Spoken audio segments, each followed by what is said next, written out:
Welcome to For the Win. It's Friday. We have me, Jacqueline Ferris, Avon Molinar, and Holden Cruzmark. How are you guys doing? Doing well, Jacqueline. How are you? It's like 78 degrees outside, right? Oh, Yeah. wrong mic. Wrong mic? Okay, now you can. It's 78 degrees outside, I think. So, Yeah, I mean, what more could you ask for? I hope people are on. If you could be doing anything right now, well, I admit I'd like to be out on a patio, maybe with some sports on, lots of big screens, a variety of sports all around me. I wouldn't complain. A little beverage too. Definitely wouldn't Little complain. bev. Little Yeah. bev. Just a little something, A little sparkling water, maybe. I don't know. Yeah, I think I'd rather be out like with a group of guys, probably hooping or something. I don't really know. Oh, Hopefully. Yeah. I mentioned disc golf earlier as a possibility. Was that yesterday or was that today? I mentioned it to Holden today. I like regular golf too. That's pretty good. What do you shoot, Holden? Where are we playing at?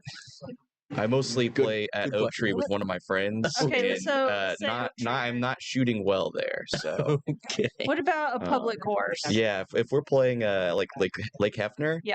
I can shoot pretty decent in the 80s. I think is respectable. What'd you go to? Club. I'm more of an irons guy. You're an iron guy. Yeah, Okay. I actually have been swinging my driver pretty good lately, which has been a big surprise to me, and I don't know how much longer it's gonna No, I feel that. keep going. It feels inevitable it's gonna go away from me again at some point, but pretty Sure- consistently sure good it'll with be the fine. irons. So, Yeah. Because not to toot my own horn, but I'm awful with the driver. My 3-wood. It's what I'm most dialed in with.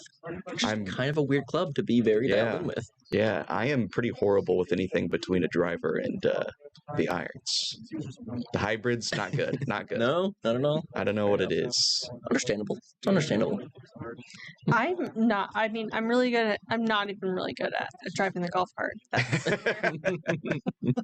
Put that in neutral. But should we talk March Madness, guys? Because spring is in the air. We were talking spring activities, and one of those is March Madness. Avon? It's just around the corner. I don't know about you guys, but I am very excited for this.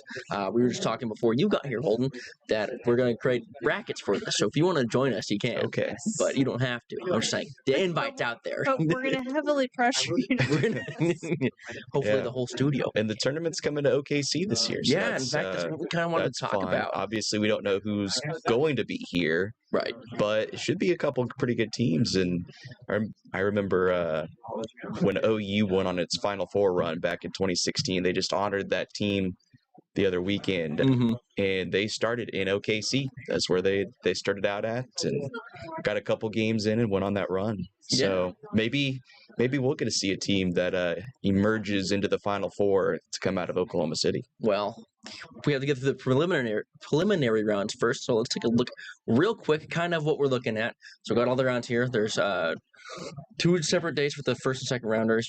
Oklahoma City will be in one of those on the March 19th and 21st. Then you also have the South Regional, West Regional, Midwest, and East Regional.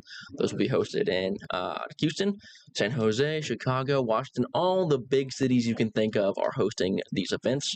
It's really exciting stuff. But what more could you ask for the city to be hosting such a phenomenal event? Yeah. Honestly, it's really cool to see Oklahoma City up there with those other well-known, big, established big cities. And I think one of the things I'm looking forward to about my bracket this year is not feeling the pressure of I should probably pick OSU and OU to win at least once. You don't have to worry. They're not going to be there, so now I don't have to worry about that. No worries. Look how that worked out. I know, because that's what I did that last year in the women's bracket. Pick OU and OSU to win a game, and OSU lost to South Dakota State in the first round. Majorly bummed about that. So that's nice when they're not there. You don't have to feel that pressure. So now I'm curious for your strategy, and you don't have to fully tell me. I'll tell mine. But do you go for all the blue teams when it comes to March Madness? I do not pick based off of color. Okay. You pick it based off the stats like everyone else should. Oh, wow. And, yeah, I feel like I don't know enough at this point in time to feel good about making a bracket. So I'm hoping over these next couple of weeks I can kind of lock in and get a better sense of things. I usually pick the historically dominant teams to go to the Sweet 16. That's just kind of how I go with it. And they're conveniently normally blue teams, it seems like. Mhm. So that's why I mentioned that. Like your Kansases, your Dukes, your Gonzagas, all those other schools, stuff like that. That's who I usually go for. But I was just curious. You say you don't know enough, but you're borderline an expert. Like, come on now.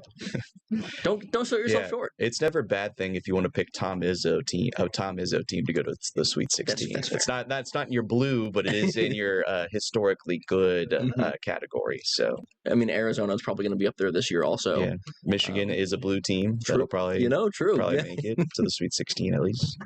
What can you guys say for people in OKC? What sort of excitement does having these games here mean for the city of Oklahoma City? Yeah, it brings a lot of different fan bases in. Mhm. So you kind of get a mix of people that have never been to Oklahoma City before, which is cool. I also think for Thunder fans, potential that somebody playing in OKC is going to end up on the Thunder. Hey, And so I think, just for NBA fans, I think that's one of the reasons why you Mhm. like watching college basketball is because you kind of like, oh, I'd love to have, Keaton Wagler on my team, and Illinois is playing in OKC. Yeah. Maybe I go out and watch Keaton Wagler and see what the Illini do, and maybe he'll be playing his home games in the Paycom Center. but I also think it's great for OKC to be able to show off to these potential athletes how great our city is.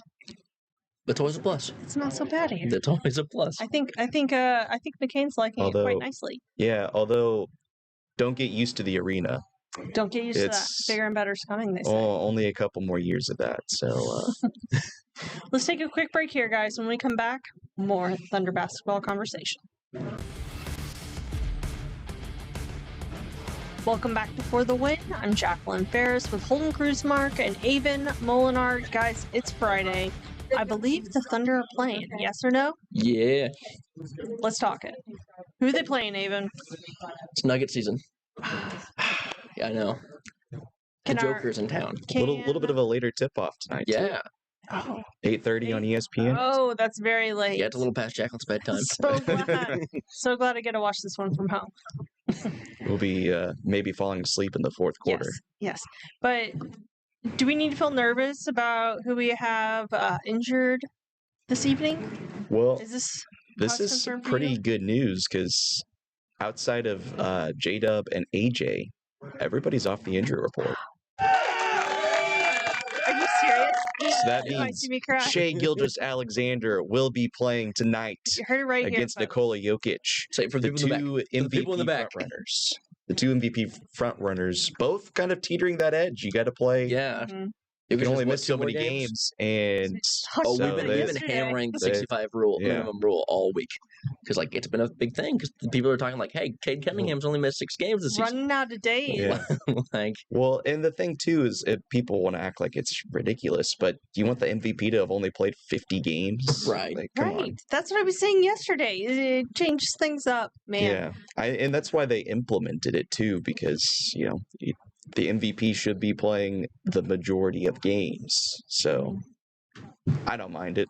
We're I not get looking it. for MVP of the bench. I mean, it is relatively arbitrary. Jokic played 64 games, and Shea played 66, and Jokic is, I don't know. I get the frustration, but also you should be playing the majority of the games if you're the Playing MVP. majority of the Question is who games. deserves it, right? Yeah. Like, So Cade's having a phenomenal year, though. that's what I've been saying. I think based on what we learned yesterday, I wouldn't be surprised. And the Dark Pistons horse. have been a joke for a long time. And he's got them number 1 seed in the East. Granted, they didn't exactly put away the Thunder, who were missing their top 6 players, It was only, what, It wasn't a fair representation. but they did win. it's because he stared down Topic, and that was it. Yeah. After got So, dunked on. It was- but yeah, SGA's back. Chet's going to play. Isaiah Hartenstein, Alex Caruso. So pretty much we're getting close to full strength Thunder. Dub and AJ Mhm. still out. Those will be 2 big pieces to get back, but they've kind of been playing with this group a lot this season because Dub and AJ have missed a fair amount of time now at this point. So, it's not like they're not used to playing together. So I think should be a pretty good game. So what's the key to victory, Holden? Yeah. What's the key to victory? What do you got, Holden? Yeah. What's your Coach Cruz Mark, what do we got? Yeah. I think you have to have Shea score the ball.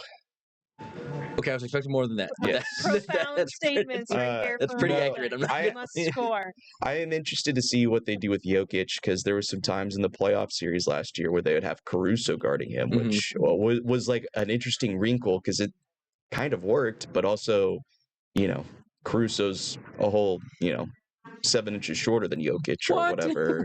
So, What? No. yeah, it'll be interesting. I don't know. You got Hartenstein. We'll see if they match him up with Jokic. It's really kind of you got to try and slow it down. I'm sure Dort will be on Jamal Murray, and see what you get. It should be a good game. That series last year was awesome. So Yeah. and the Nuggets are playing some pretty good ball. So Well, if it helps anyone at home to feel better, the last time that these two met was on February 2nd, where the Thunder won 121 to 111. That 10-point game should ease some pain a little bit. SGA scored 34 in that game. one of the last games he played before True. missing all that time. You So, know, that's a very valid point. It's a good night Yeah. for him to play then, I'd Yeah. say. and he kind of showed that he was the MVP in that game. Yes. Maybe he'll do it again here tonight, but I am curious to see if there's any they try to keep the minutes lower on these guys or what, because Shea's missed so much time now. If they keep him below 30 minutes, if they let him play 35 or what, that'll be the real interesting thing. It'll be really See how many minutes all these guys can play. Oh, for Yes. sure. But We'll Casey Wallace has find out, played really though, well. in about Yeah. 5 hours and 15 minutes. Yeah. Good Yeah. math. That's quick math. We should take a quick break here, guys. When we come back, let's talk softball. Welcome back to For the Win. I'm Jacqueline Ferris with Holden Cruzmark and Avon Molinar. Holden, spring is definitely in the air today, and nothing says spring to me more than softball. Yeah. I would love to talk softball with you if you'd be up for it. I'm thinking the Start Sooners, Yeah, then go and- Cowgirls. I'm sorry I threw a little curveball at you guys. So I came over here and I said I don't really want to talk about our men's basketball teams. You No, it's totally okay. did. And It's okay. We love didn't either. curveballs here. Yeah. It's softball season. It's softball season. I mean, what's better than softball in the state of Oklahoma? I mean, OU and OSU Yeah, have been so good for so winning. long now.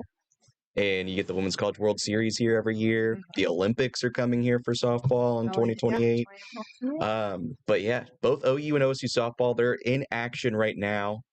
They've got 2 games today. Mhm. So those are already in progress. But I want to talk about what happened last night. Okay, what do you got? So last night, OSU's hosting Nebraska, number 4 Nebraska. Jordy Ball, now Jordy Fromm. Any OU fan will remember Jordy Ball. Congratulations. She is now Jordy Fromm. She's one of the best two-way players in softball, her and Nigeri Kennedy. And she was awesome against OSU. And this was a pitcher's duel. Ruby Malin was awesome too. 1-0. Cowgirls down to their final out in the 7th inning. And Jordy gives up RBI single.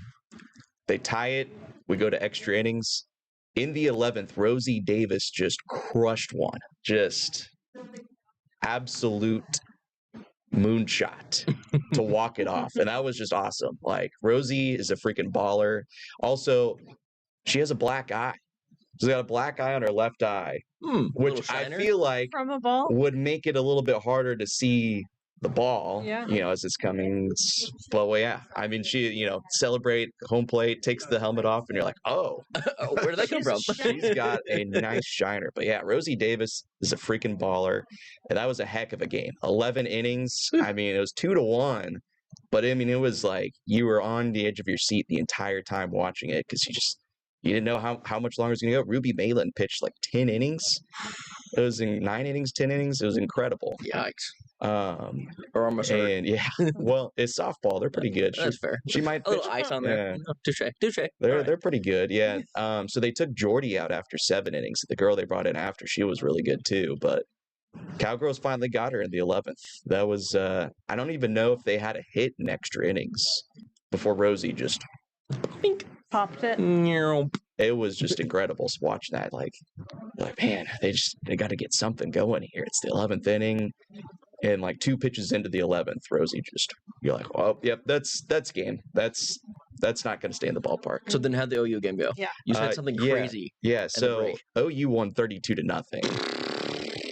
Is there that a run rule? allowed? Like, is there not rule? Like, okay. Yeah, there's a run rule, but you have to play 5 innings. So it's up 8 Oh. after 5 innings. Oh, okay, that makes sense. I was like, what's the run So rule? you can still score you could score 100 runs in 4 innings, Yeah. and Totally. that would be the final. But That's- And I feel like yeah. that program Oh. could. yeah.